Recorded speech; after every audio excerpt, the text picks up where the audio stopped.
అర్చకులకు ఎన్నికల ప్రణాళికలో పెట్టినటువంటి ధూపదీప నైవేద్యాన్ని పెంచుతాము మేము అధికారంలోకి వస్తే అని ముఖ్యమంత్రి గారు చేసినటువంటి ఒక ప్రమాణానికి అనుగుణంగా గతంలో 5,000 రూపాయలు ఉంటే ఇప్పుడు 10,000 రూపాయలు చేయడానికి మేము దానికి సంబంధించినటువంటి ఒక ప్రతిపాదన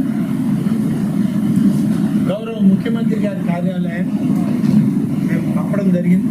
అక్కడి నుంచి ముఖ్యమంత్రి గారు అనుమతించారు. ధూపదీప నైవేద్యంలో ఇప్పటికే 2,000 చిల్లర ఆదాయాలు ఉన్నాయి. చిన్న చిన్న ఆదాయాలు 50,000 లోపల ఆదాయం వాళ్ళు కనీసం అర్చకులకు కూడా జీతాలు, దీపం వెలిగించడానికి వచ్చి నూనె కొనడానికి కూడా డబ్బులు. ఇటువంటి ఆలయాలన్నింటినీ గతంలో ఏ ప్రభుత్వం ఉన్నా కానివ్వండి